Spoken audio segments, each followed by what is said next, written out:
So, Godot. So essentially, in Godot, everything works off of uh, the node object, and they're represented. It's represented by the circle. Pretty much everything inherits from the base node object, and then there's branches of that. So let's actually make this a little more accurate. Actually, let me do this. There you go. Much nicer.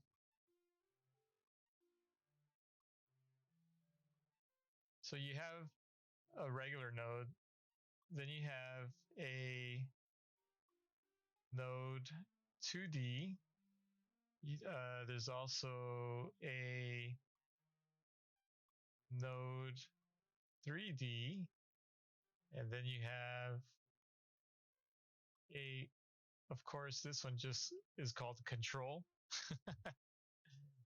uh, so the control node is what we're interested in because this is where all your UI components kind of live. And so typically, like you'll have you'll have like your main scene in like a basic node. This doesn't have stuff like available to it, like its position on the screen. That's what like 2D and 3D nodes have all these special calls.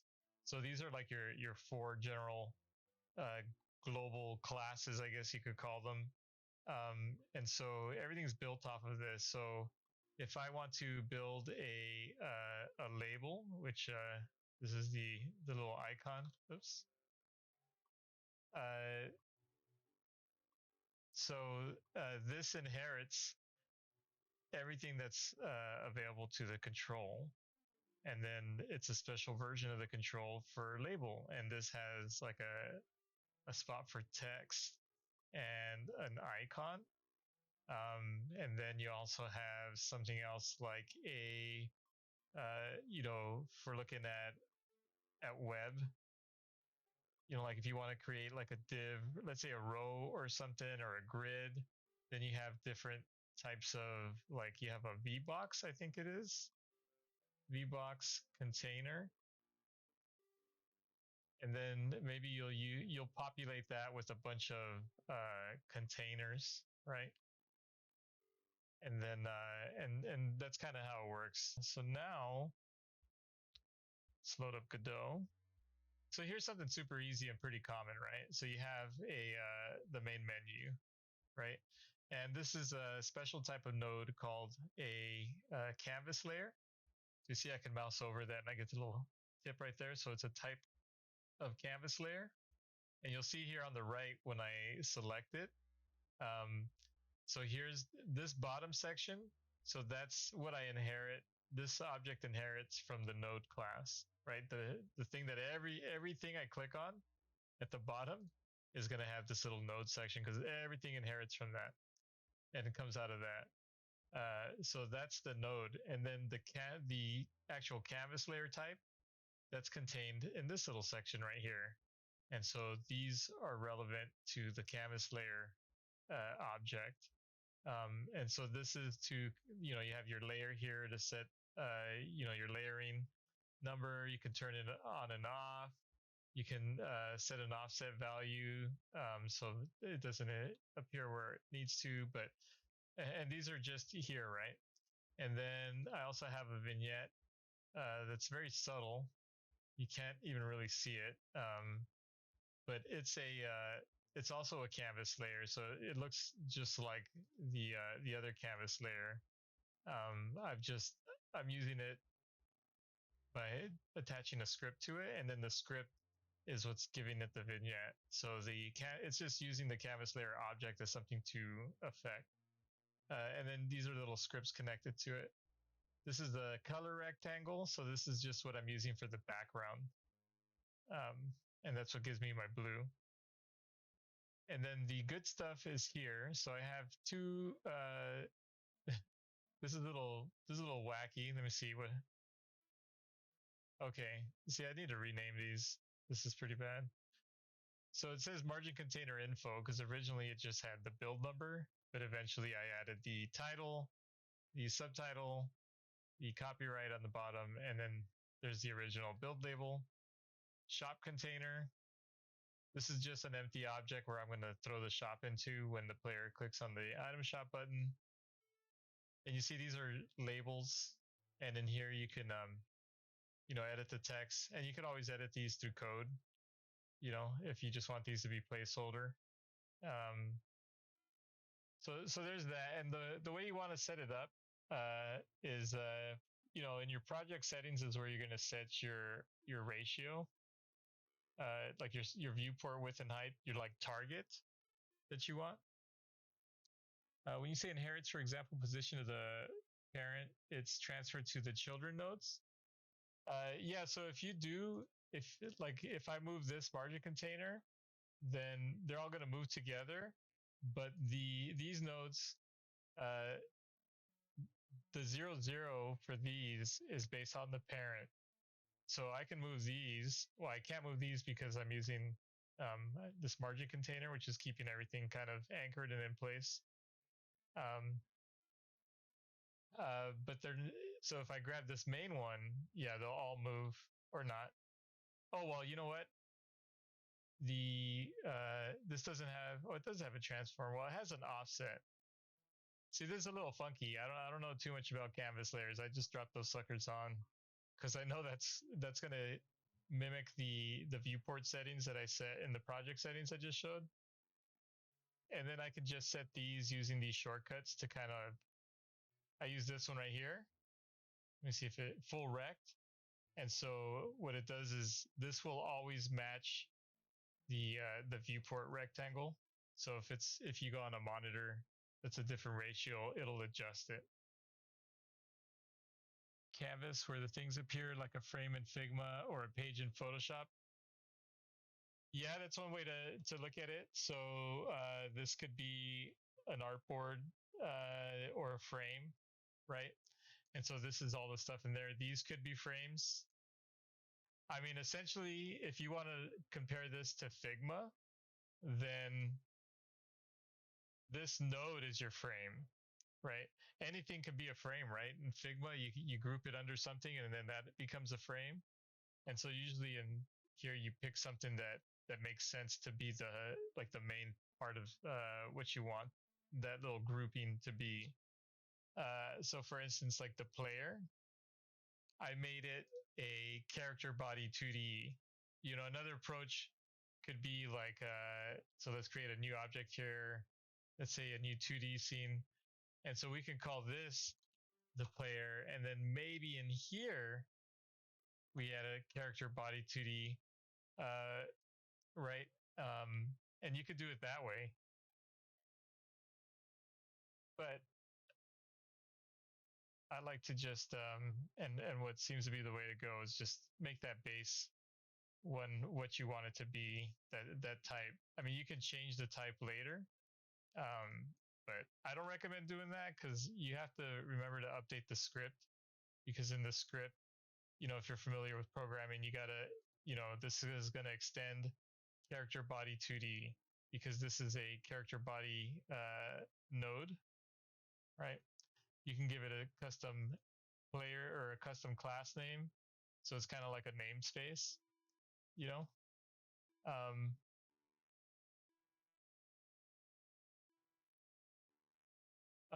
what else?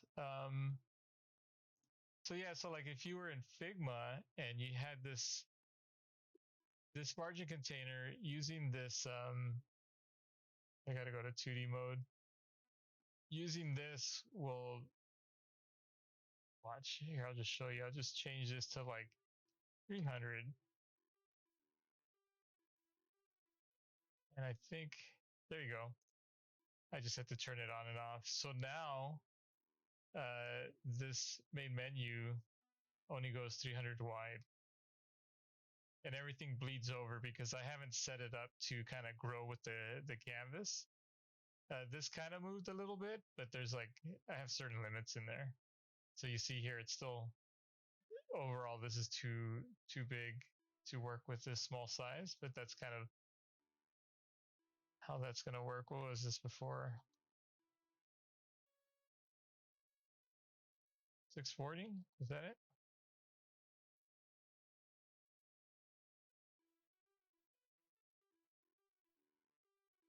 Oh, it's going to run full screen. So yeah, so I hit it. There it goes. See, so now it goes back to the correct ratio. But that's essentially it. And then what's cool is that you have like a million nodes. So like, let's say I want to create a new node. And so I can say, let me just X out of this. And you'll see here, everything's going to come out of this base node, like I mentioned earlier. So this is the base class for all scene objects. And in here, this is where you have all your other nodes you can pick from. And you'll see that node 2D and control are nested under canvas item. So abstract base class for everything in 2D space is what a canvas item is, if you want the technical term. For 3D, because the engine's already, I think it's because you have support for 3D out of the box. I think that's why this is separated. This is the only reason you need a canvas item is for 2D games, essentially, or 2D objects and control nodes. So imagine if you're making a 3D game and you want to display a sprite, you're going to need a canvas item to draw that in. So in here in control, these are all the tools you have available to you pretty much for UIs. And you'll see here, oh, see, this is a custom. You can make custom objects that inherit controls. So there's another one. So like I have a confirmation modal that I can just keep making over and over. Yeah, and by default, you get a camera for free. And if you want to overwrite that camera, you have to add a camera to the scene. But you get the default one for free when you come in on every project. I haven't even used this stuff. Look, this is the edit graph nodes. Sure. You can make a list. There's a label. That's where you're putting your text. Menu bar, 9-patch rectangle. So this is for your 9-slice, essentially. Is what it's more commonly referred to in design world. You can make panels. You can have so if you want to show a 2D, if you want to show a sprite, it's not a sprite in UI terms. In Godot, you're going to need to refer to it as a texture rect. So it's actually a texture, and it's something that's important to know the difference. Because like I was building a 2D game and I was trying to add a sprite to something that actually wanted a texture rect. So I had to call the right thing. Rich labeled text. So that's essentially like yeah, I'm sure you're familiar with rich text. So you can do more things with this as opposed to just a regular label. And then you have all these cool things inside like the container. And in here, you could add like a grid container if you want to build a grid system. You also have, where's the VBox and stuff? Ooh, separators. There's your progress bar. So if you want to, I don't know why these, oh, here you go. H slider, V slider. Yeah, I haven't dug in here too much. Oh, this is, okay, so there's a base box container, and then in there you have a VBox container. There's an HBox container, so if you want to do a vertical list versus a horizontal list, you know, rows or columns. It's weird that the color picker is in here for some reason. Sure why that's there. Control the flow of everything. That's pretty cool. I haven't used that yet. So there's all kinds of cool stuff, and you just kind of combine them to get what you want to make. And here, let me show you the meta menu. And I would say if you want to learn this, there's a good And so the tutorial that I used to build Fantasy Survivor is where I got like this meta menu as well. I ended up modifying it afterwards. The original one used a grid container and you scrolled up and down, but it only had one meta upgrade, so it was just the back button and then the one card. And I went ahead and built on top of that. But that's a pretty good tutorial. It's on Udemy, and that'll get you started.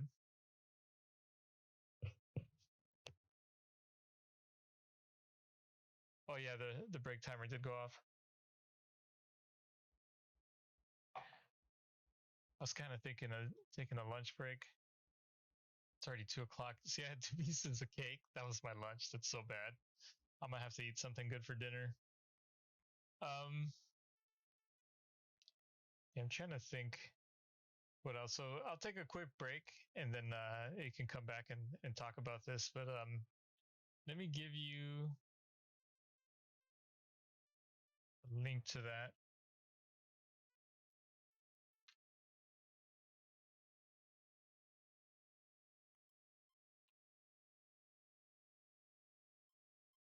So this one right here, it's not on sale right now. It's on sale sometimes. 11 already. Are you in Spain? You're in the EU, right? Dope. Never been there, but that's where my I believe it was great, great, either three greats or four greats, because it was my mom's bisabuelos who were from there, or her mom's bisabuelos, something like that, like 3 or 4 generations back. That's where my mom's side is from. Then my dad's side's indigenous down by the Yucatan. Um, but yeah, this is the course that I learned. I mean, I took a few tutorials for Godot before this, but this one right here is really good because he also introduces using some object-oriented principles where a lot of other tutorials are just like, here, just make this game. And then they're kind of struggling as they're going. It feels like they're learning as well. And that can be fine sometimes, but this was nice and precise. And it's like, it's only 17 and a half hours. I mean, it's only, but it's very focused, and he breaks everything down. They're all like 5 to 10 minute videos. I think the longest one was 20. So Argentina, nice. We stole Messi from you guys. We got him over in Miami right now. All right, so I'm gonna take this break and then I'll be back in a few. But yeah, check out the preview on that course. I highly recommend it. That's pretty much what Fantasy Survivor was built off of, this thing. And then I just kept adding and adding and adding. So, alrighty, I'll be back in a few. Thanks for hanging out. So, I wanted to go over this item shop with you. Let me start my timer again. Ready for some more learning, Julián? Here we go. So there's the canvas layer, right? So this is remember we looked at the node and said it pretty much you need that for 2D and control nodes, right? So that makes sense.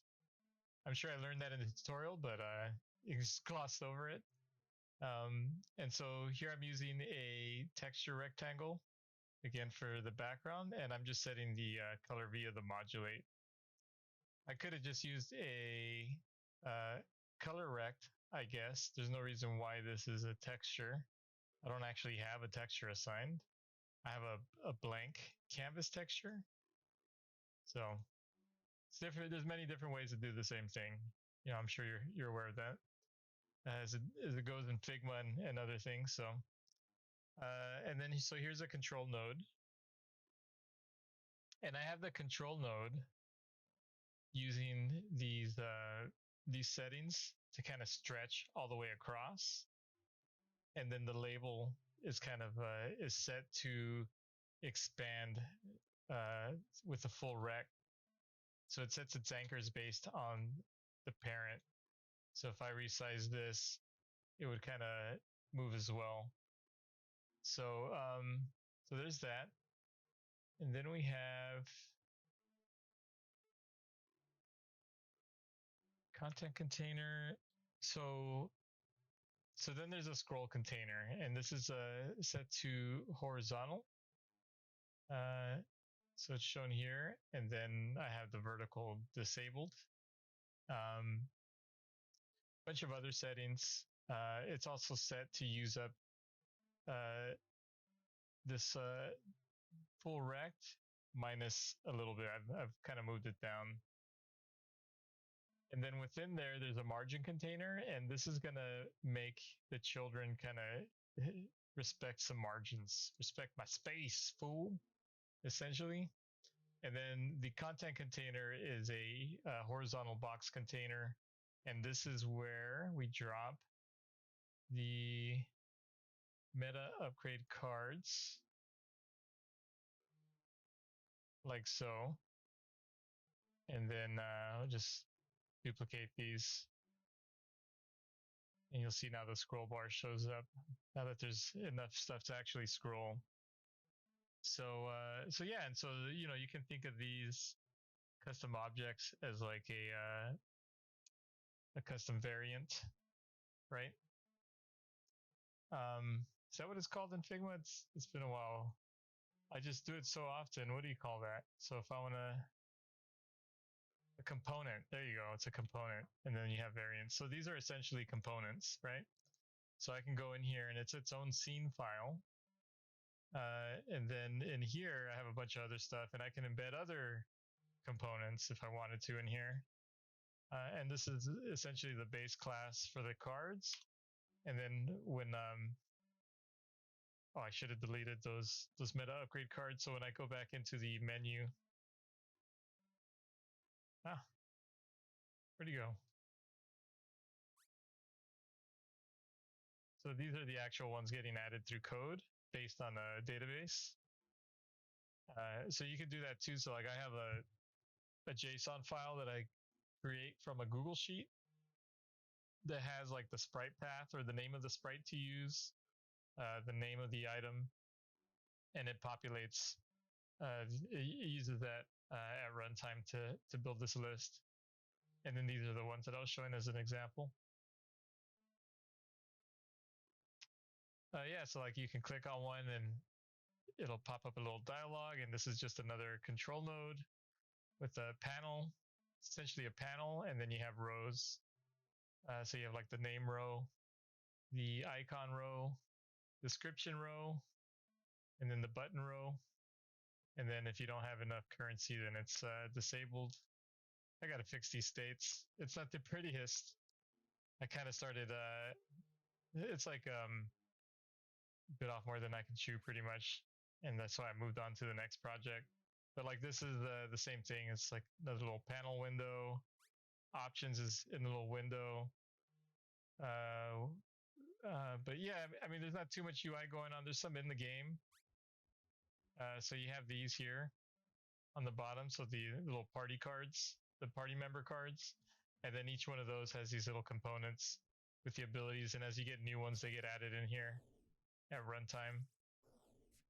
So the hardest part to learn for me has been so far trying to figure out how to anchor things and get them to stay put.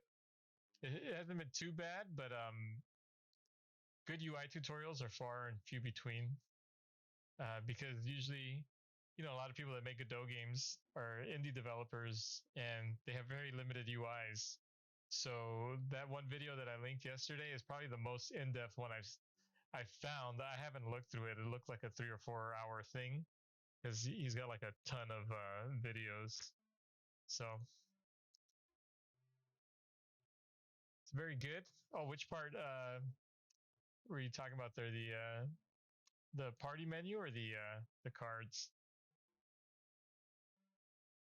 By the way, you have any questions so far? The Google Sheet? Yeah, it's super rad. So I'm doing the same thing with oh look, here I have it. Oh, here you go. So like this is my Google Sheet for Lord Darkfrog, and uh, each one of these has certain columns and whatnot. And so like I'm using this sheet right here. I use this extension, export sheet data, and it'll export. You can export the whole Google Sheet or just the selected sheet, and then it'll give you a JSON file. And once I've imported it, at that point I just copy it whenever I update it, and then I'll just update the JSON file in here, wherever that is. Let's see, where am I? I'm on different project. It's gonna be here in static data, and so you can edit and read the JSON files in here. So it just builds a big dictionary pretty much, and then you use a custom script to import the JSON file. And then you can read from it. It converts that data into a dictionary within Godot. So Godot uses dictionaries. I think that's a list in C#. So the node that reads it is it's all based on here file access. So you can like control click on any keyword here, like callable, or the one I just did was file access, and that'll open up the documentation in the editor. And so here, this is what you're using, and this is where you access files. This is your IO, pretty much, this file access class.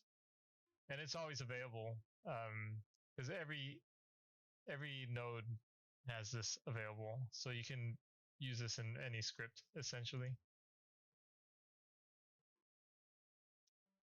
So there's, close, end of file reach, whatever that means. Check if file exists. So this is like something you can use to check if there's a save file. If there's no save file, then, like create a save file, stuff like that. So the custom script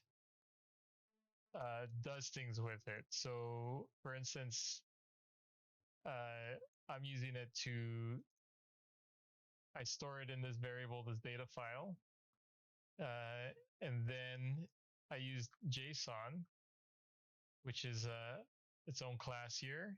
So it has JSON, a few methods here, right? And so parse is the one that we're using here. And it attempts to parse the JSON text provided. It kind of goes into more explanations, but essentially it does that and then puts it into this data file, and then it parses that file and stores it in parse data. And then if all was successful, this should be a dictionary. And so now we can say, all right, well now return that parse data. And so now this thing says, all right, well, store it in there. So it's kind of generic. You feed in this a file path. And so I have two here, one for static data. So this is like the meta menu and all that stuff, and then the character data file. And that's for like the character classes, all the enemies and stuff. And so I just run that generic method twice, and I just point it to two different file paths, and then this thing does its thing. So yeah, it's pretty rad, because then I don't have to build a dictionary, which is fine like in a prototype, if you're doing something small. But I mean, I like using the Google Sheet off the bat, because I just copy this script over to my project, and now I can do it in any project.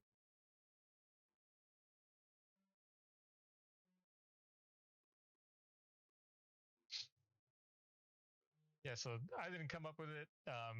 It's something I found because I was trying to. We did this pretty much at my last job. That's how the game was built. It was a CCG, collectible card game, so it had hundreds and hundreds of cards, and it had tutorials and everything was in this, like this one Google Sheet, and then in there were separate sheets, right? And I was like, man, how do you do that? It turns out it's not that hard. It was like a 10-minute tutorial. So, but yeah, so that's where that is.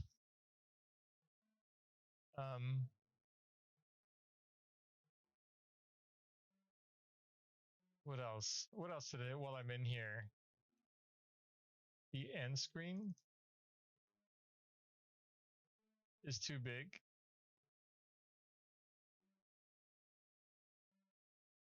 So I have like all of this text. You've made it to the end. More features are coming. Not anymore. So let me update this to the beta. Ah, more features are coming. Nope.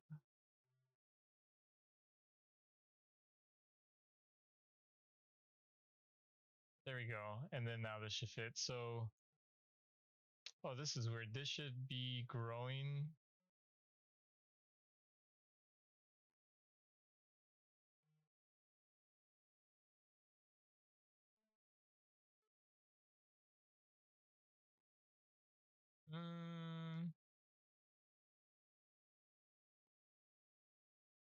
Is there a minimum size?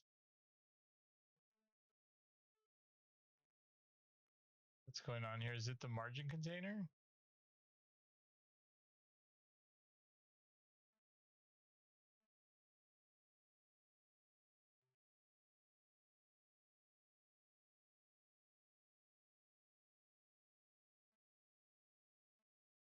It's going to be this.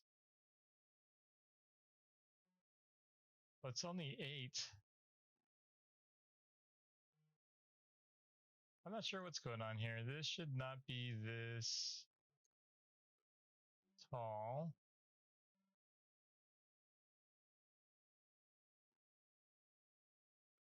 There you go. I just reset that. So before you beat it and then it's like sitting on the UI.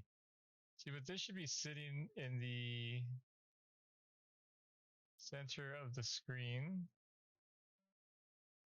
There you go.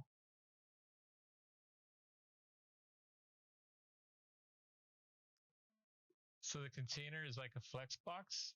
Yeah, so you can set all that. You can mimic that behavior here.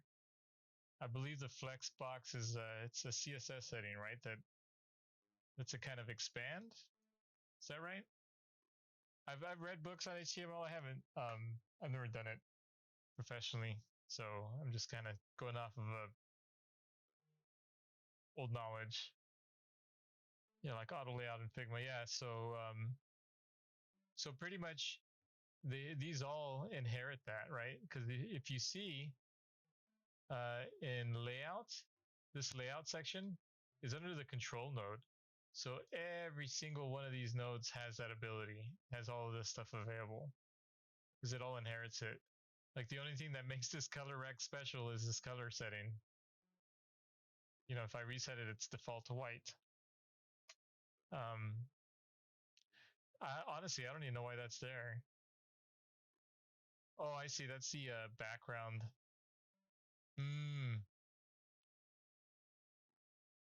It's this set to 90 there. Okay, now I remember. It's all coming back to me. Made this screen a while ago. So yeah.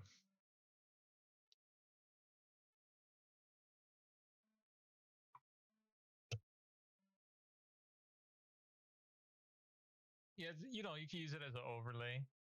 I mean, honestly, I should make this a scene. I should call this overlay, and then I can just call that everywhere else, right? Just like you would do in Figma or something. Because I do use that a lot, especially for pop-ups. So, oh, and then you have this little animation player, and this will animate anything, 2D, 3D, UI. So if I go into the animation editor here, here's the so this just fades in that overlay, and you can play this animation backwards, but I just have 2 separate animations.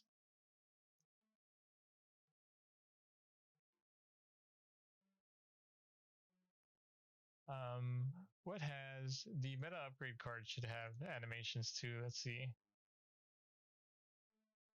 Yeah, so when you select it, it does that. And you can add sounds. You know, there's one here. I'm not sure why it's not playing. To what extent can you use or reuse elements? For example, could you save the same vignette you had and use it for this screen? Totally. So that's what I was mentioning for this color rec. Like, let's call this the overlay. And see, the only thing it's going to be missing is this animation player. But we'll leave that alone for now. And then we will save branch as scene. So each one of these objects is a scene. When you save your node, like a scene file. So I'm going to right click this, save this as a scene, and then essentially pick where it's going to go. So this is going to go in my UI folder as overlay. That's all fine. I'll just throw it all in there. And then now you see it has this little icon. So now it's a scene file. And so now when I'm like in the, let's say in the main game, and I want to, you know, show that thing, I could do it here. Let's see, where's another good example? We have there was the end screen. Oh, what about here you go, the options menu. So I don't even have one in here, so I'm not even consistent how I use it, but I can essentially, now I use this link button here. This is going to create a new node, but this will bring in a reference to my overlay. And there it is.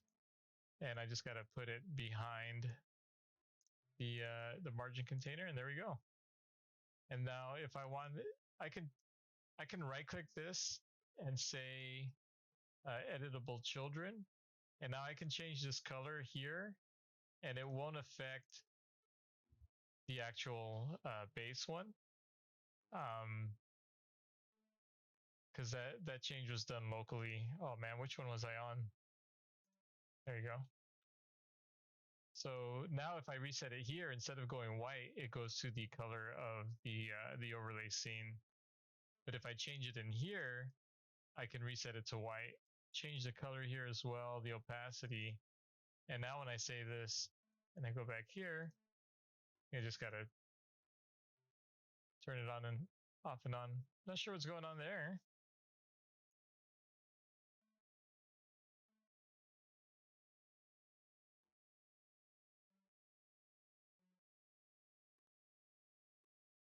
Oh, that's weird. Oh, it might not be, it should be stretching. Yeah, there it is.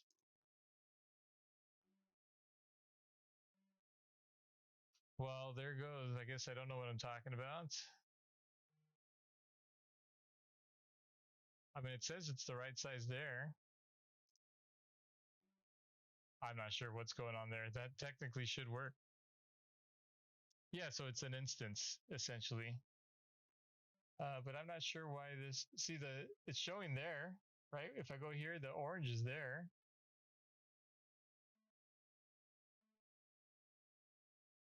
I wonder if it has something to do.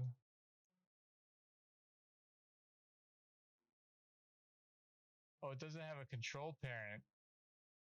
Okay, so what if, I think I know what's going on here.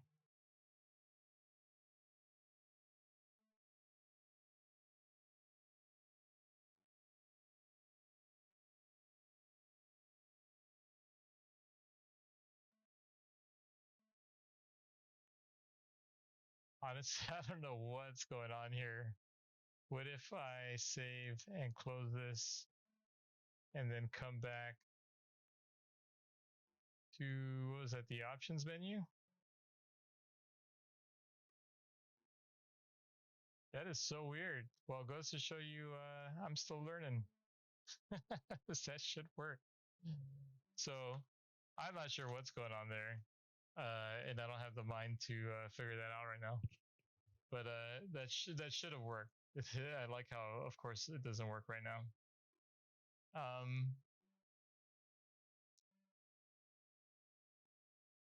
So this was actually using this color.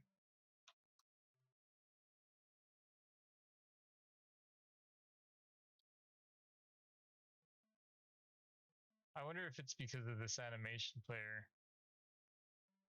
Because here, this animation player is controlling the in and out. And I wonder if something's breaking there. So, but yeah, there you go.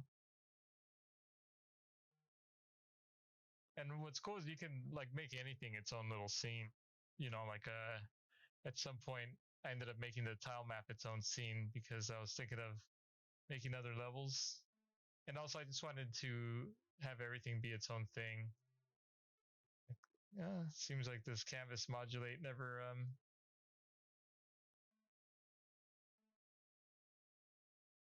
really kicked in. That's nice. It should make everything pop out a little more.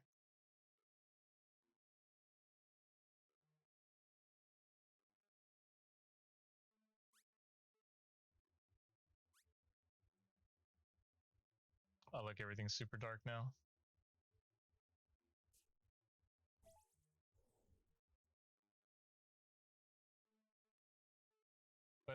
But yeah, that's pretty much the UI in a nutshell. You know, the whole instancing thing, just because I mean, this is you know, it's up to you how you want to use them. You could even manipulate them. You can inherit from them. So you know how you have like the variants in Figma. So you can make like a base class of something. You can make like that overlay be like the base, and then you could maybe extrapolate from that, and then and modify that one. So yeah, that's one thing I like about this engine, and it is intuitive. It's if you've been around design software and stuff, you know, it kind of feels familiar, you know. And this isn't the default layout, but usually this column is over here on the left, but I like having them together. This is what I do in Unity too, for the most part. Um,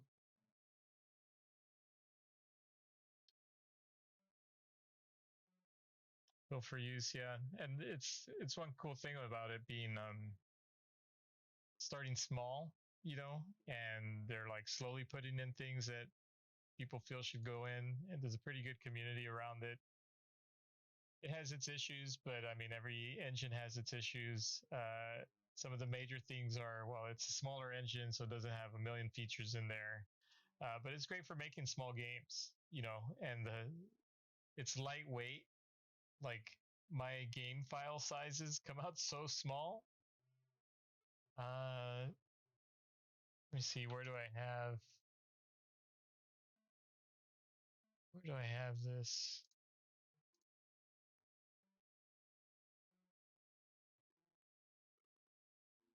So like the 72 megs for the Linux file.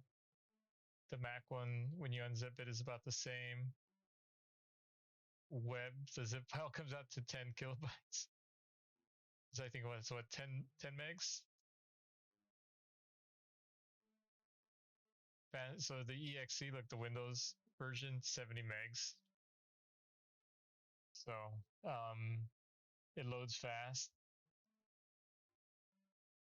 One thing I can't figure out is how to replace that icon with what I want it to be. But yeah, I got joystick input. Oh, yeah. See, the Windows one crashes. I'm not sure what's going on there. Oh, it's always something in game dev.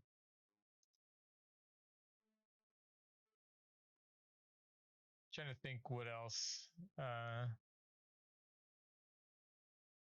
Yeah, feel free to keep asking because I think that's about all I can knowledge dump without being prodded. You got to prompt me like a GPT. This is Goo GPT. Where's Godot?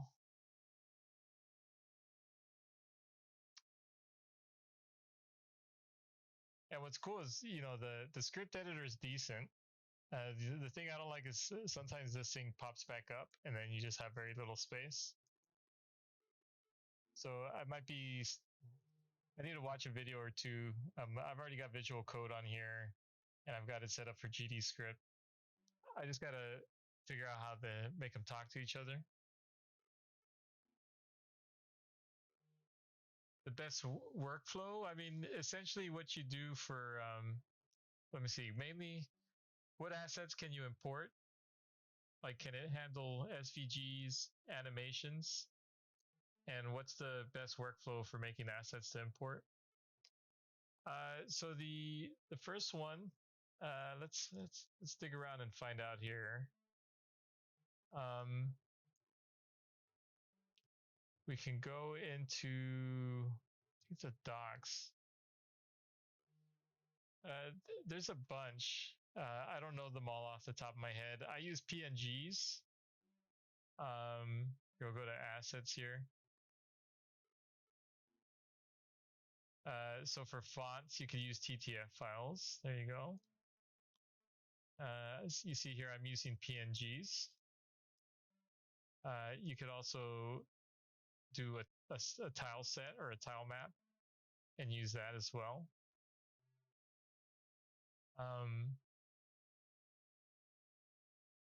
What else? Yeah, I'm like using nothing but PNGs. Kind of funny. PNGs. You should be able to use SVGs because I don't have it right here. But the default, so if you make a new project, so let me go here. I don't want to make a new project. Well, I could just switch projects. Here you go. Because I haven't defined this for Lord Darkfrog. Oops, I reloaded project. I meant to go to the project list.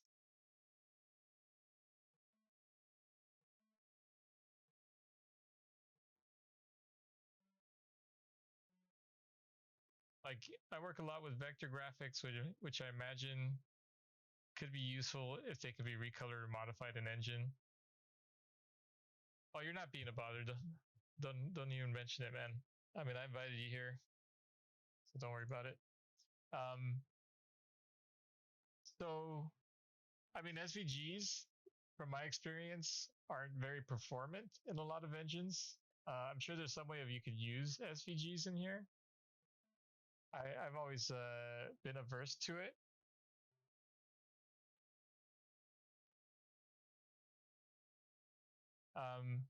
But you can, if you're using flat icons, for instance, if that's what you're asking about, I'm just going to assume that you can import, they could just be white, right? These PNGs, like what I have.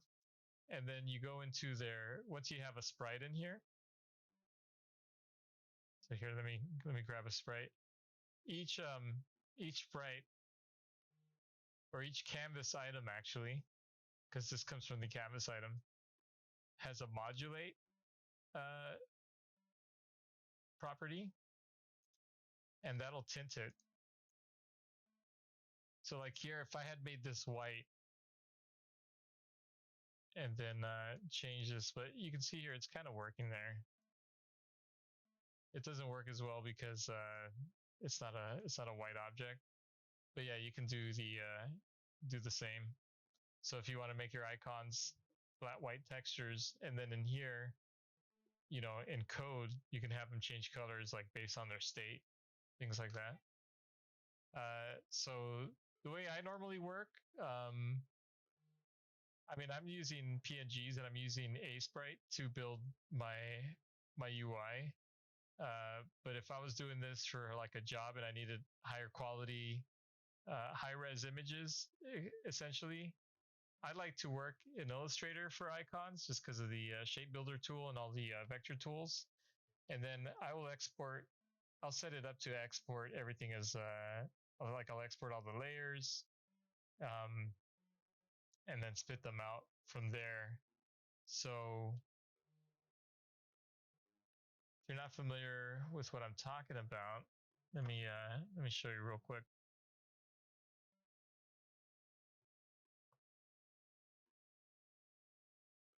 It's a little tricky because you have to add an empty object.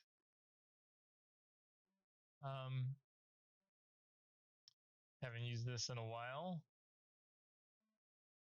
Like, let's just use the 64 by 64.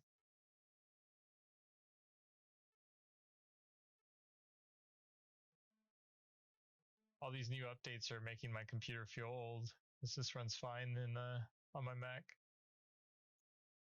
So let's say I create my my icon in here, right? So here's my icon. Now, if I say export, where is that?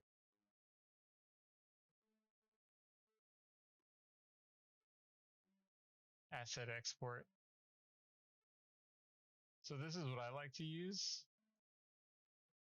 But you see here, the issue is it'll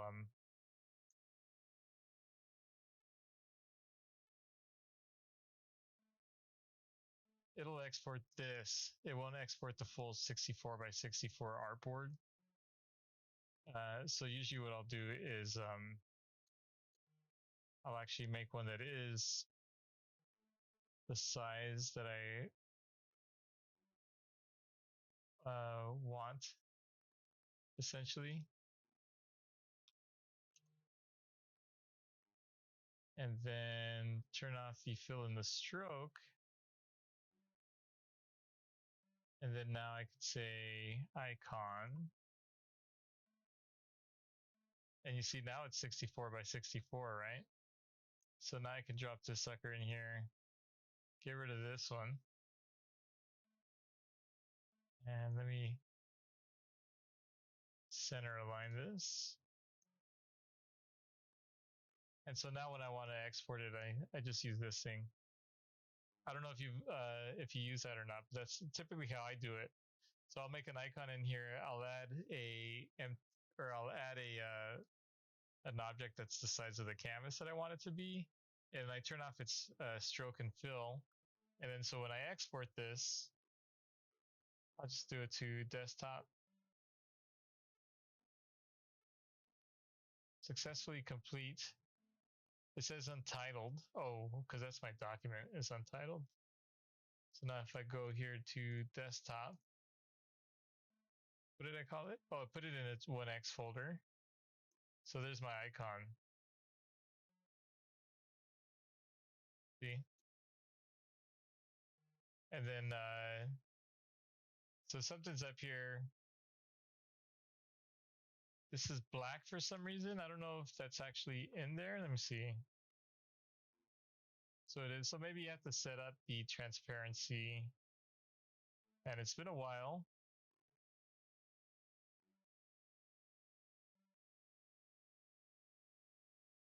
Oh, look at that. So you could add all these presets.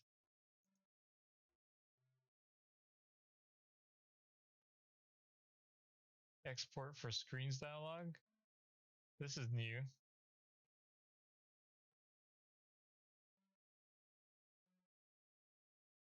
So many options here. No, we just need one. There we go. So I'm not sure why that black is going through. It should be. I don't think it's this color. Oh, I think I leave the fill on, and then the in the color.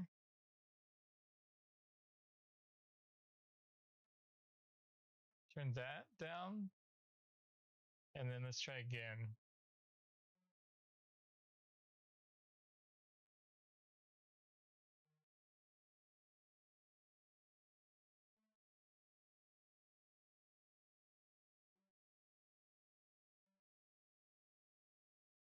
Okay. Something's not right there. There's got to be an export setting.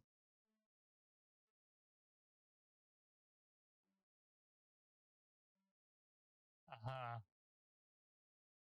Background color transparent. Let's try that again.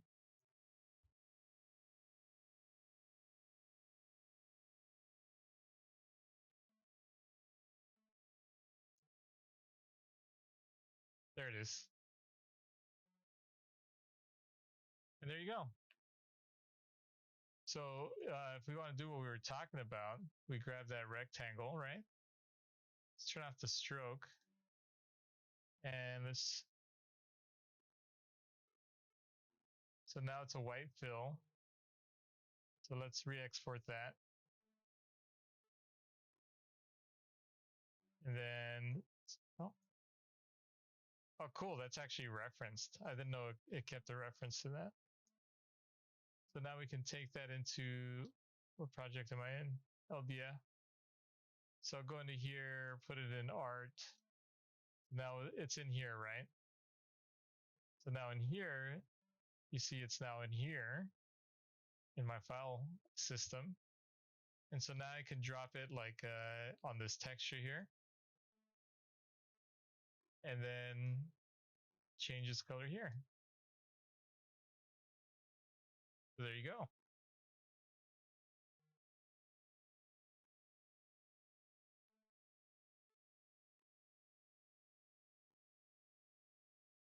Yeah, it's pretty rad.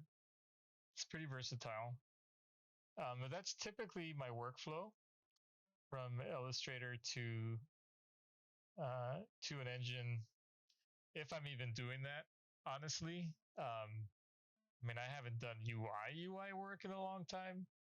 I know in gaming and in product design, they kind of, you see all these positions with UX UI in the title, and I've been trying to stick to strictly UX. So I'm always like, nope, get me a UI designer I can work with because I need to be interviewing people and stuff, doing research stuff. So yeah, so I haven't really touched that in a long time, but that's generally how I would work.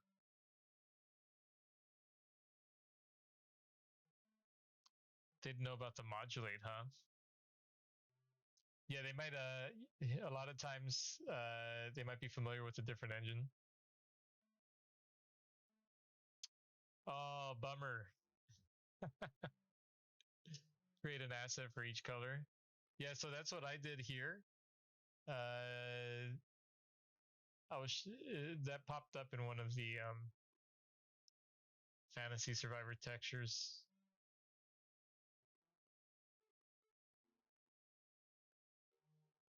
This one right here. Oh, it's all tiny. Pixel art, yo. So I should have just had a frame that I could just change colors. And now I know how I can work that, but at the time, yeah, I didn't. Yeah, it's a lifesaver for sure. And that's also why you want to work with SVGs.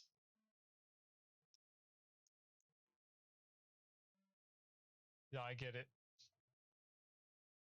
Yeah, I've heard horror stories of using SVGs in the engine.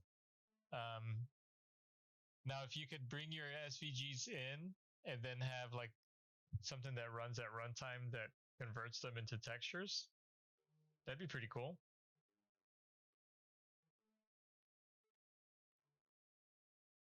Yeah, I don't see why you can't do that. Because then you can name those layers and then really go at it. Because that's what people do in Photoshop, right? Like you can go in Photoshop and then you can set the different channels and then kind of go with that as well. Fun stuff, huh? This is like the side of game dev nobody talks about. Blending modes. So blending modes are going to be over here in your processor or in your process. Where is it at? Oh, no, not here. That's for pausing and stuff. Your texture, is it? Yeah, here you go. So you have to add a material. essentially you add a canvas item material. You can add either that or a shader. And then this is where you get your blend modes. And you have mix, which is kind of like multiply, I think. Additive, and that's where you can make stuff kind of glow. Oh, you have subtract and multiply. And I'm not sure what pre-multiplied alpha is. I've only really messed with additive because then it gives you a cool little glow. And then there's some other modes you can mess with, but yeah, like I said, this comes out of the box, and you can do it to anything that's uses a canvas item because that's what it inherits. So if you wanted to do a shader, you just add a new shader material here, and then you add your shader. You know, but that's all custom code stuff.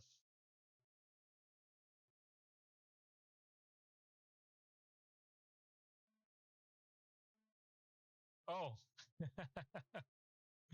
hang on, let me turn that off.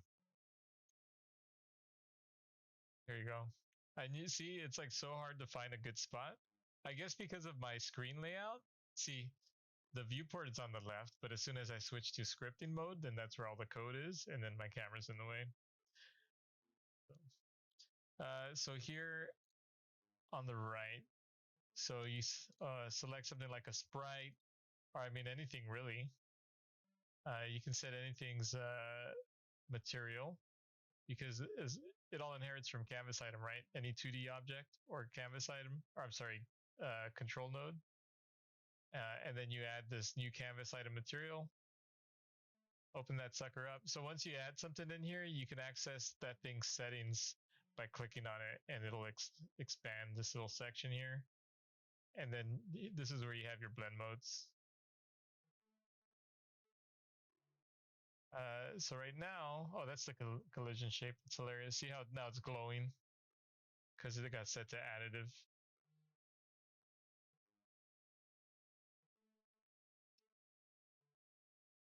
Maybe the carrots can get set to additive. Does that do anything? I don't even know.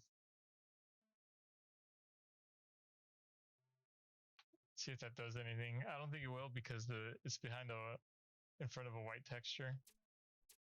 Oh, and these aren't even carrots. These are tulips.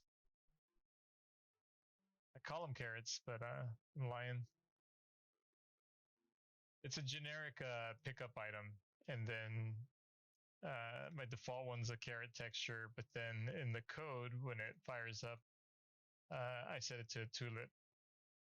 At some point, I'm going to have so there's a function here to set it. So whenever I spawn them, the idea is to call that function. But since I'm in testing land right now, I can just change this. So look, this is referencing the static data. So that JSON sheet.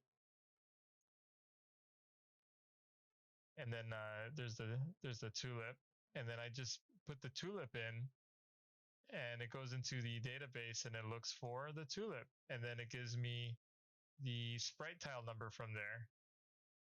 Because right now that's all I need for this instance, but the tulip row also has like the cost and a bunch of other stuff. So but check this out. This is really cool. So with Sprite 2Ds, and I tried this with UI, but UI works a little different. But like I have this tile map for the game, and almost all the art is coming from this one tile map. And so I just say, I tell it that it's an animation, and I set the rows and columns to 8x8. And then I can just select the frame number. So it's 0 through 7. Right? Because it starts at 0. And then so like for this one, it's number 49, which is the carrot.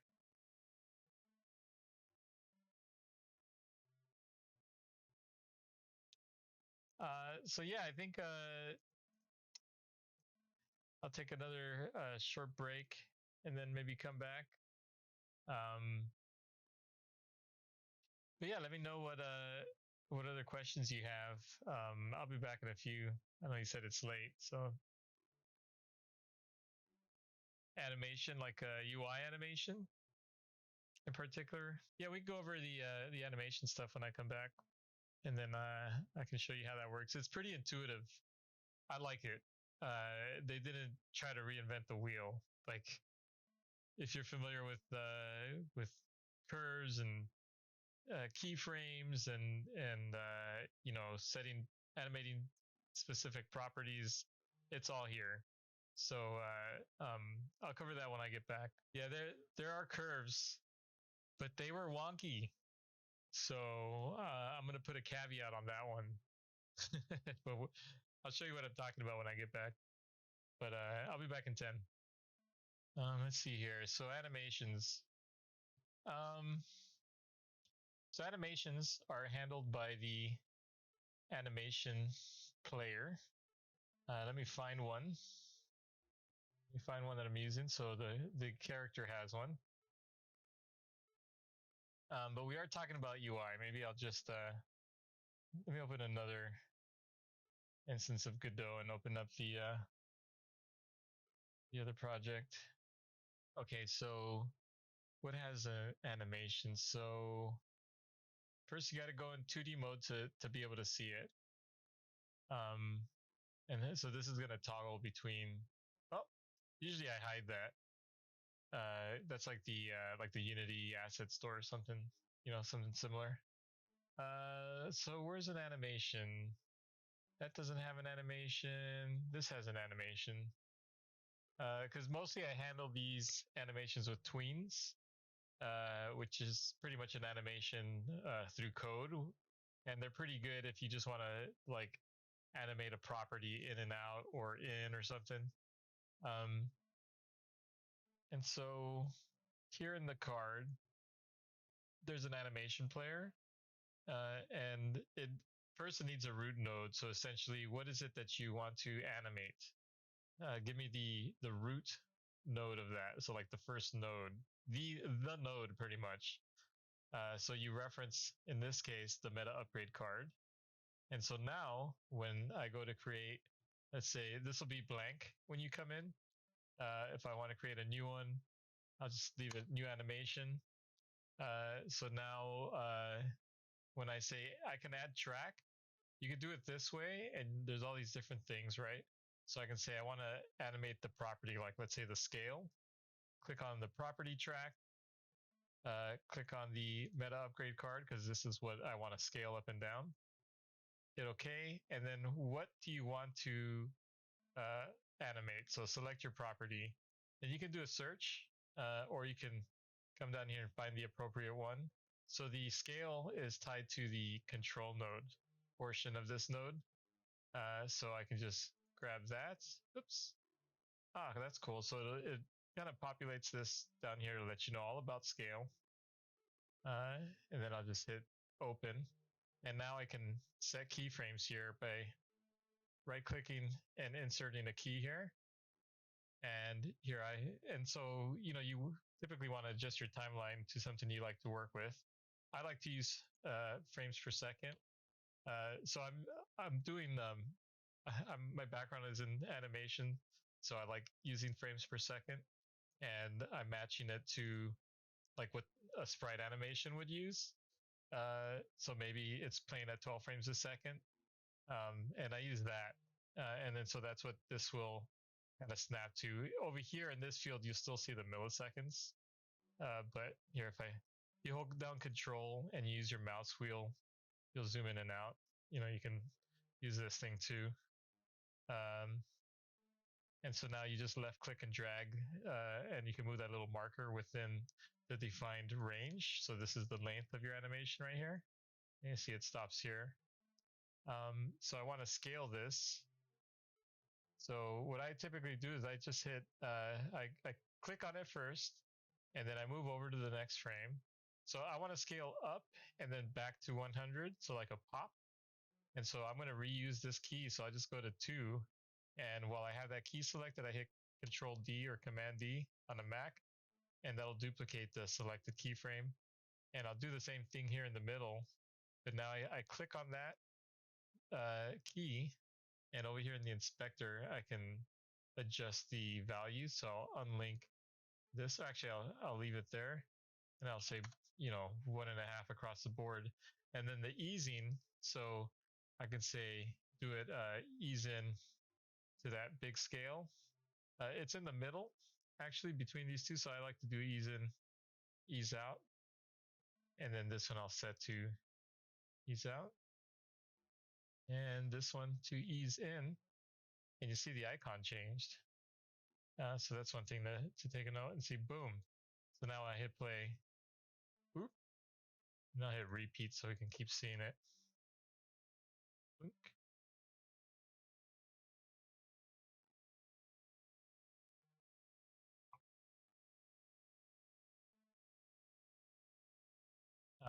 And essentially that's it. So if you wanted to, and this is a problem I was having earlier with an animation. I'll come back and I'll trim this to something like that. Turn off loop. Oh, look, this will bounce back and forth. That's cool. It's like a heartbeat effect. Ooh, that's pretty rad, huh? And then this will just play once. Said you didn't know Spanish, but you seem very proficient with Mexican accent and all. Yeah, reading and writing. My speaking, I'd say I mean, I was raised by my mom in Spanish, but I went to school and learned in English. So I don't know all the words. I speak better in English. I can communicate better. But like I couldn't talk to you about this game stuff like in Spanish. It'd be really hard. But yeah, you trigger or reference those through code. Yeah, so these animations. So in the inspector, and this is great because there's a little button here for the documentation. Anything you have selected will take you to the doc to that node. So we'll go to animation player. And then you'll see here, look, if you want to close this window, so right now it's the animation window that's selected. I'll just click it again and it goes away. Sometimes this output one is open, so you click on that one twice. And so these are your available methods right here. You have a description of it. There's some links to tutorials. So the documentation has a ton of tutorials, but some of them, I mean, check them out. They're all there. If you like text tutorials, those are a good way to go. So you have all these properties available, right? And these are all here as well. So you have like assigned animation. So the root node. See, if I change this to say raw, see, it's the root node. I thought I was going to say assign animation. Oh, here you go, root node. So there it is right there. It'll name these based on these. And then you have methods that are available, and one of them here is play. And then you click on that and it'll take you to the method with its description. Then you can pass in arguments. You need at least one, which is the name. And one trick that you'll see is like maybe you'll have up here pop in, or we'll do pop in animation name, and this will be a string, and it'll be like the name of that pop in, so that animation. So like you would go in here, you go to the animation player. Oh, right now it says new animation, but let's rename that to like pop in. And then so now here I would do pop in, and I'm passing it as a string. And then so whenever I call the animation player somewhere, I don't know if I have one here, animation player. No, I'm in the main scene. But like if you had it, you would say something like animation player dot play. And then instead of typing pop in here, you can say pop in animation name. And you typically want to have your variables like up at the top in a variable, like your like string names and stuff, and then pass that in. instead of having to dig in through the code to see where that is. This is turning red because there's no animation player in the main scene. I was just kind of giving an example. But that's how you could do that. So you can pretty much like get all your names in here once you've done all your animations, and then the coder can just reference them, or you can go in and add code that plays them. You could do play backwards. So there's this one right here. So play backwards. So this will play it backwards. So you don't always have to do an out. Don't worry, your spoken English is terrible. Yeah, it's all good. You assign it string because it has strict types. Yes and no. Definitely for play, it's expecting a string name, so it's telling you here. Now, because that's how that method was built, it's kind of dynamic. I think it's called dynamic typing.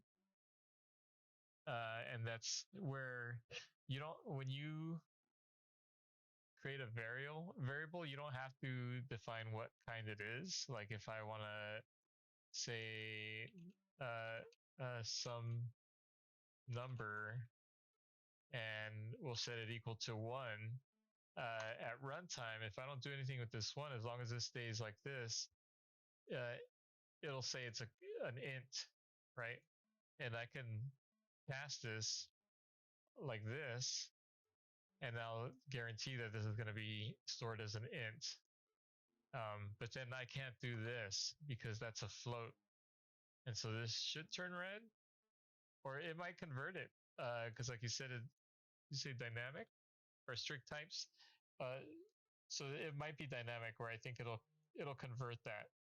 Depending on the use case, I found that if it's like a parameter as part of a function, that it's better to convert it yourself. But I think for assigning it, like a direct assignment like this, it's better the other way. I'm not 100% sure though. I'm still learning. That's some stuff I've been reading in this C# book. Yeah, and it tends to be quicker if you do that. That's what people say, and I believe them because they're actual programmers and I'm not. So like this game, I do it a little more often, where I'll say, oh well, this is a packed scene, and that comes in handy because when you have like a variable over here that you create, where's a good one? There's the player. So right here, this is asking for a player class, and then I created a range. So I exported this enum. Oh, I think this is why, because it says enum. But it gives me this little drop-down selection. But if you cast it as a string, it'll only let me assign a string. So like here, the hit flash component needs a health component link. So by default, it's empty. And right now I can select anything. So I can actually select the wrong thing. But if I go into the hit flash component and I say that it needs to be that the health component, see it says node right now, and this should actually be health component. And so now when I come back over here and I open this, it'll only let me select health components. So it's kind of like a way to secure what gets in there as well, because human error, you grab the wrong thing.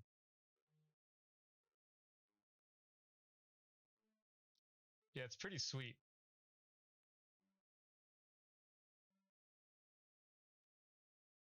Nerdy stuff.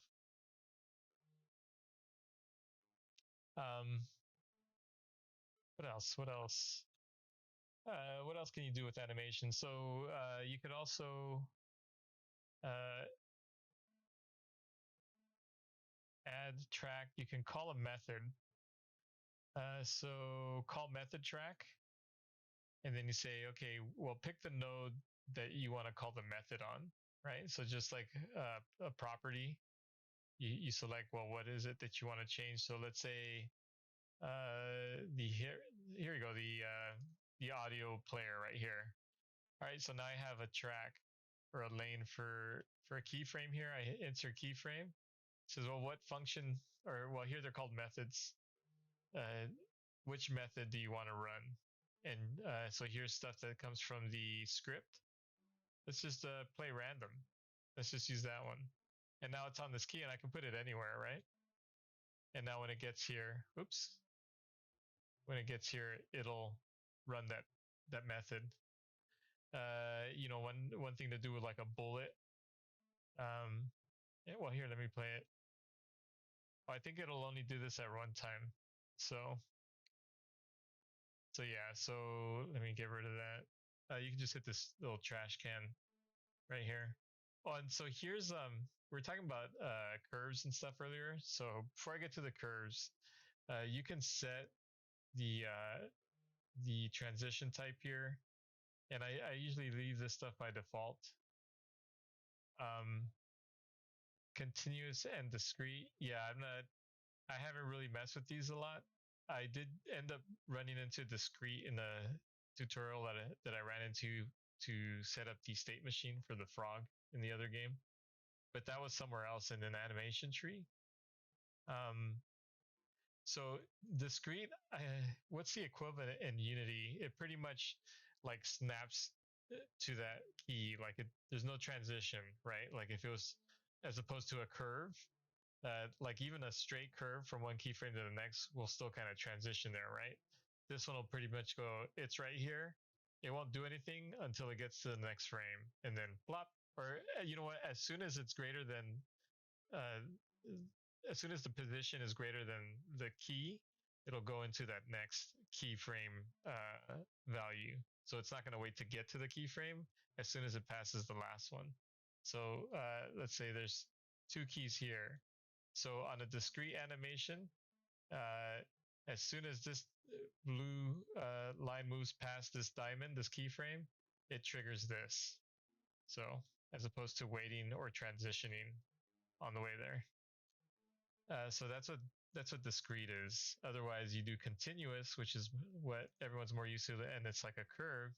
And by default, the easing is flat. And you right-click on this, and then you pick the one that you want. And you can even do 0 to kind of mimic the discrete movement. And then the other thing is, there's a toggle here for curves, but I think that only works.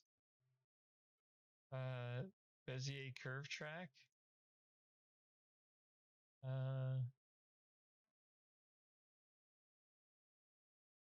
See, I tried playing with curves before, but I wasn't able. They were hard to mess with. See how you get this?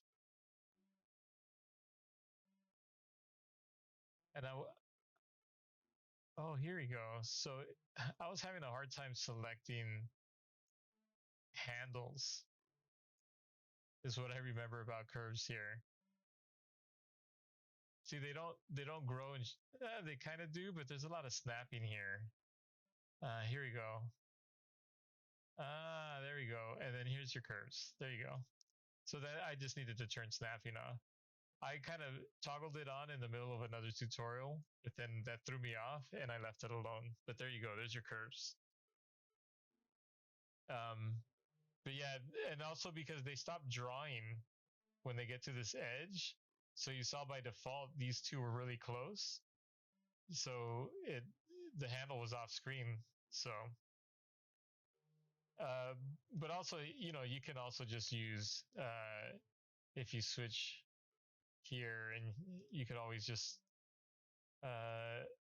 click on this. But so these are the settings for the handle. Like you can just plug in exactly where you want that handle to be. So familiar, you know, curve handle styles, like picking the way how that handle behaves, but you have to toggle into it through here. You know, or you can try to mimic it by just right-clicking here and say, "Oh, just give me an ease in," and you're good to go. And that's what you use a lot of time, right? And if you want to do something fun, where you tween something. So I have an example of a tween here. That's a hit flash. You pretty much create a new tween. It's like a type or an object or whatever. It's I'm still learning the terminology. So you create a tween using the create tween method, and then and you can set the ease through code, and then its transition type. So like there's a bunch of different ones. So if I try this, I'll say trans, and then I have this whole list here. You know, what did I have? It's cubic. Yeah, and there's a site.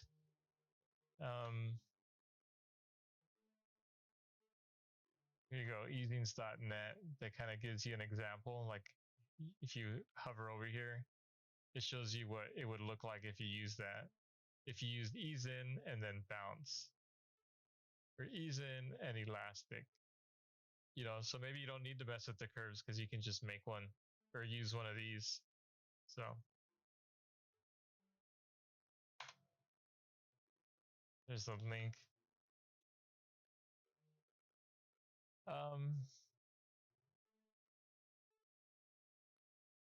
See. Yeah, sure thing. Let me get rid of this before I ship a surprise curve in there. Then all of a sudden it doesn't work. Oh, there's a little paladin.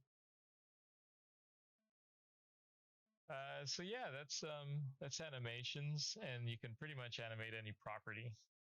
And as you saw with this track, you can add all kinds of stuff. I've never used this blend shape.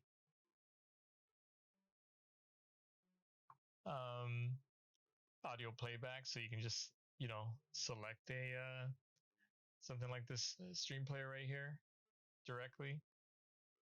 So yeah, there's all kinds of cool stuff.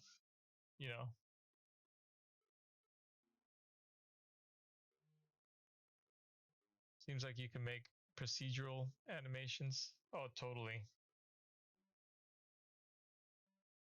I've never done it. But yeah.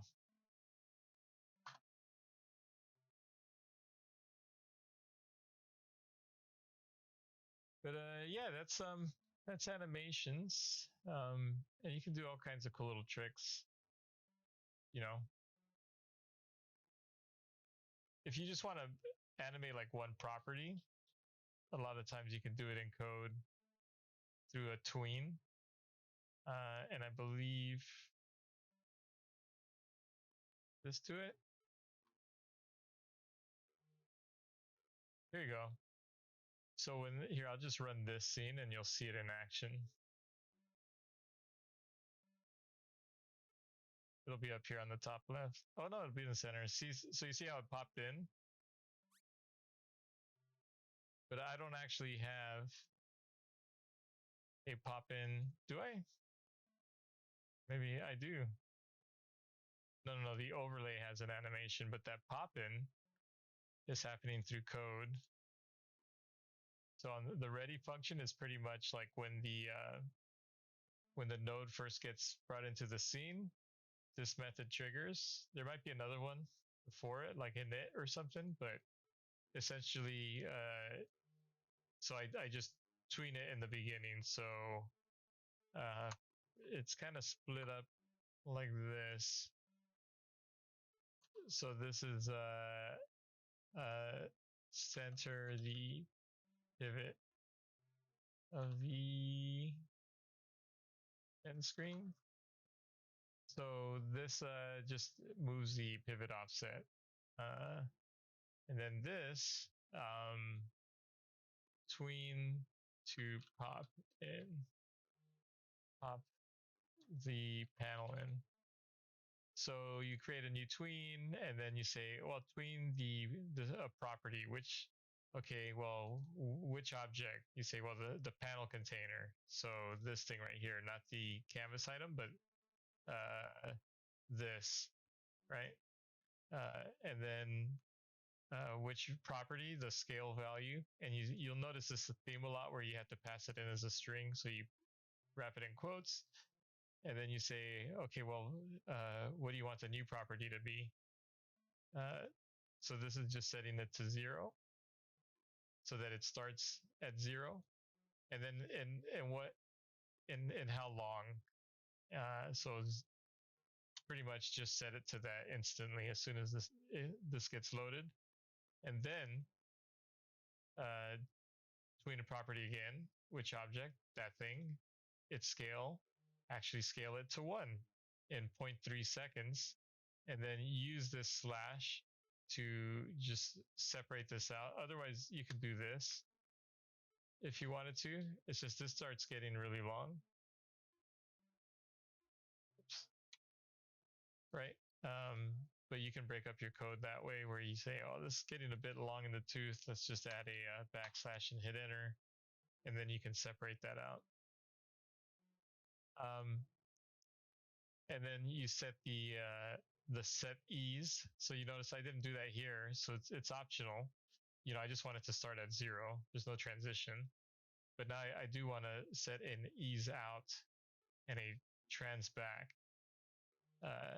And you know, based off of what I saw in that website, and that's it. So that's separate here. This is pause the game. So it's really this that pops the panel container in. And you know, if I want to get picky here, I would take that and say something like pop in tween and do this, and then just call that method on ready. There you go. Oop. And this will run the exact same, hopefully. There it is. So it popped in. Oh, who's actually loading the game? Yeah, that button's like hard coded to write or load up the scene. Let's try again. The issue I'm having with the build on Windows is that swapping scenes seems to crash.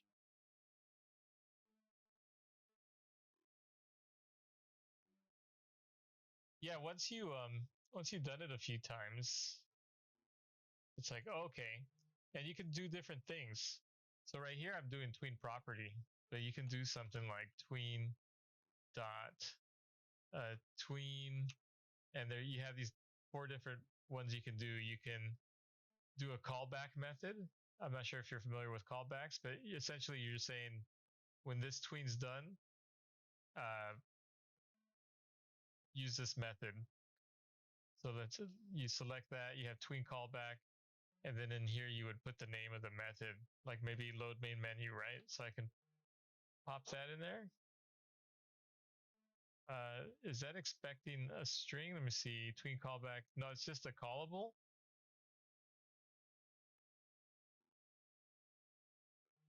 Oh, and it does need quotes.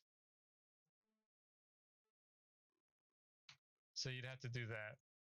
And now it'll, oh, no. Cannot pass the value string. Oh, so this is right. You just don't put the parentheses. You don't do this. You just pass that in, and now it'll run this method when this tween is done doing all this crazy stuff. So there's tween callback, tween. You can do tween interval, and I believe this is to set a timer, and so it'll wait to, it'll kind of create a delay. So there's nothing happening afterwards. But maybe I think if I do this, it'll wait. Oops. I'm running the whole game. I think it'll wait 1 second now. Oh, crashed. we were too crazy. Yeah, so it follows kind of like Python. It's like inspired by Python, which is a little more like newbie friendly. So it feels a little more natural.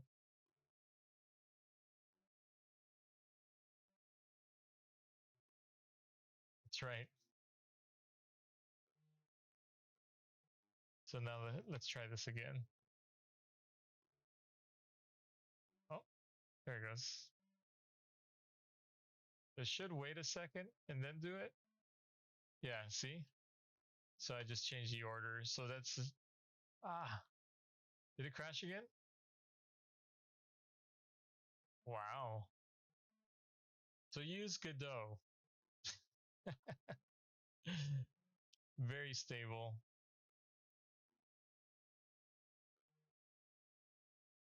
So that's what interval does. So it's pretty useful. So you could use interval uh, to like fire weapons, like use that as like a reload rate.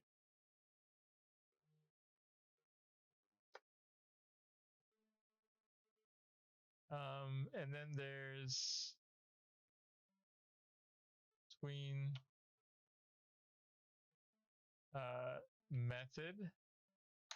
And so now, if you had a method that you wanted to see, it's expecting a method on an object, right? So method is the name of the method from, and then two values, and then it always ends with the duration, like how long. And so if you had a method that did something over time, then this is when you would use that. I haven't really used this before. That's why I'm having a hard time finding the words to kind of explain it. But I've used the other three. But yeah, that's tweening. Does it autosave? Yeah, it does autosave a lot. As soon as you run the scene, it'll autosave. So like if I hit like play game or run the current scene, then it'll just save all my files that I have open that have changes.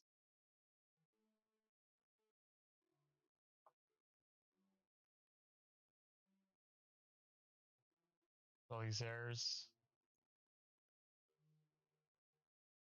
The modulate property can be set through code and or be animated, right? Yep, that's correct. Essentially, any parameter here can be called, or any property. So like, let's say we want to use this one. Well, let's go to, you wanted to see the modulate. So go, that's under visibility. So I'll just right click on here and I can copy the property path. And here in the end screen, if I go here, I hit paste. And so because I'm in the end screen, let's see, modulate isn't defined here. Oh, look at that. The canvas layer doesn't have it. Interesting. So I have to go in. I actually need a reference to this. So let me undo that. And I'll click and drag this in here. And I'm going to hold down Control before I let go. Oh, wrong way. What's another way I can do this? I can just drag this here. And I can say here, dot modulate. And then set it to some value. So it's expecting, what is it expecting? Let's control click on here. Set modulate value. So it wants a color. And it looks like RGB and alpha. Right? So then, how's the color work? Color, here you go. So you put in floats like 100.0, 100.0, 100.0, and 1, I guess. And there you go. And then now you can change it that way. You can run a tween and tween the property so that it slowly fades out, instead of doing that with the animation player. So right now this is actually happening in the animation player, and it's doing that to the overlay. So if I go here to the animation player and look at the overlay, there you go. The in animation, you see here has a track for the overlay for its modulate property. And then if I zoom in here, there's two keys. The keys are kind of funny because it's like a swatch as opposed to the little squares. I mean, they're still squares, but the blue ones. And then so you click on a keyframe, and then you'll get the properties here in the inspector. And then this is where you can click on that thing and then change its modulate. Right. And so because you're putting in in the method, when I was doing it in the script, it's asking for a color value. But here, because I'm in the visual editor in the animation player, it gives me a little color picker to pick my color from. See? And so this, the only value that changes is the alpha.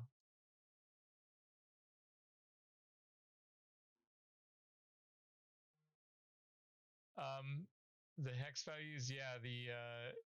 I mean, I think there's a way to get it, because you see here, there's you can punch in a hex value there. So I'm sure there's some way of doing that. Let me see. Let's go into the docs, right? It's going to be in the control node, I believe. Modulate. No, is it the canvas item? Modulate.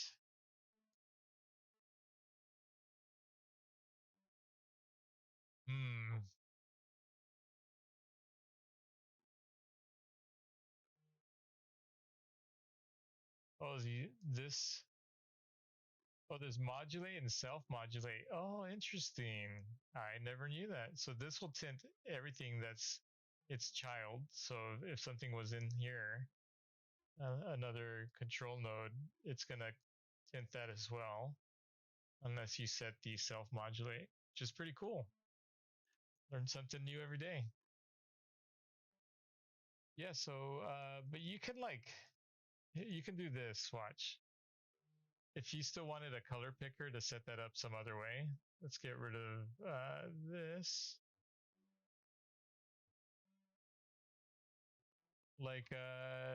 Or let's go into the overlay scene.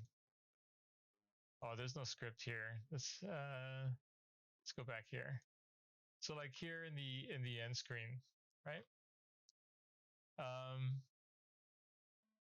Let's say I want to pick a color here in the editor, and then have it call that in code, right?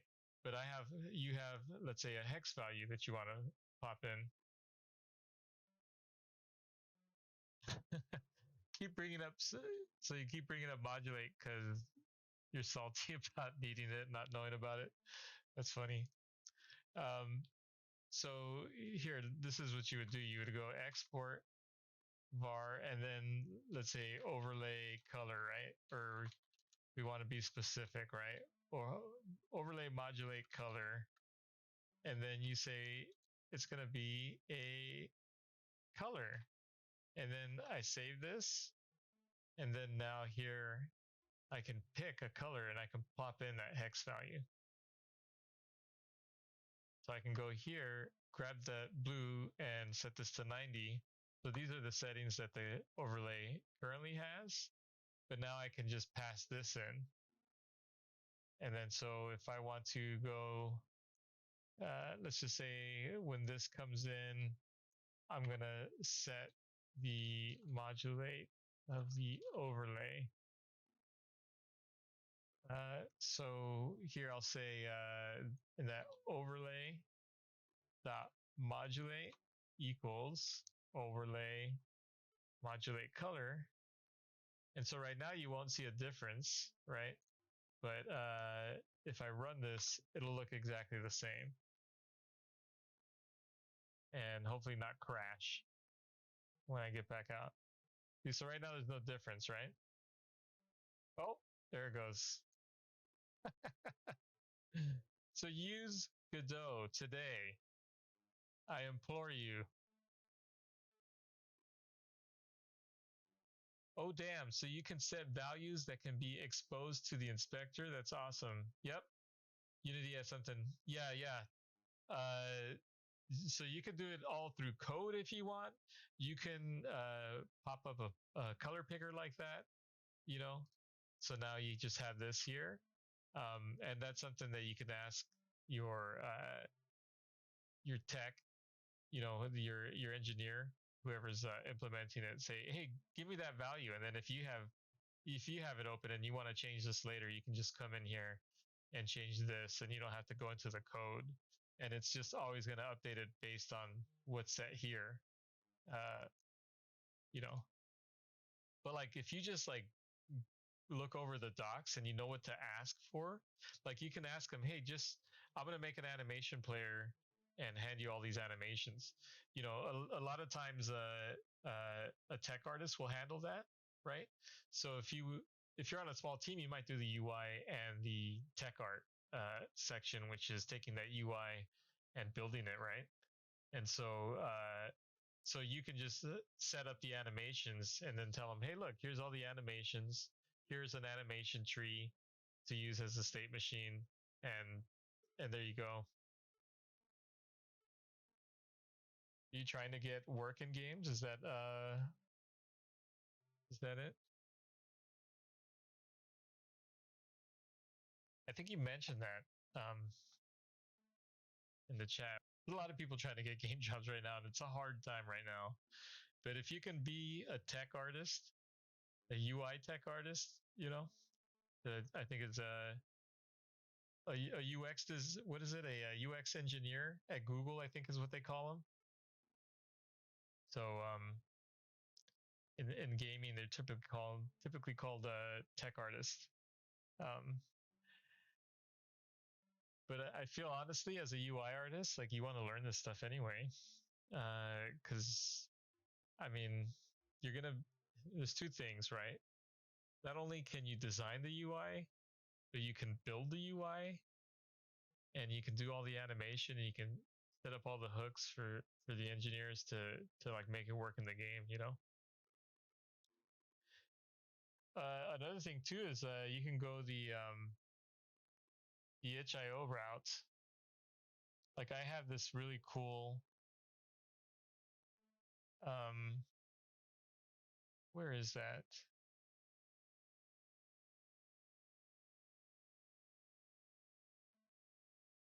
Yeah, I have a copy of it here.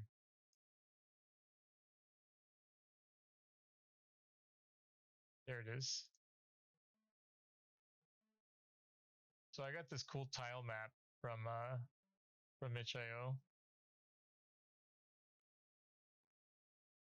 I'm using like Godot shortcuts. This is just one big tile map.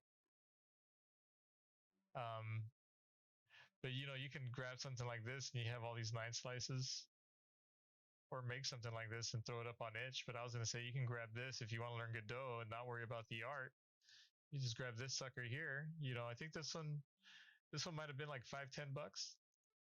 And then you just grab like these windows and then you just slowly learn how to implement them. It could be a good way to do it. And then you could export for web. And you could even show it off that way, like in an interview or something.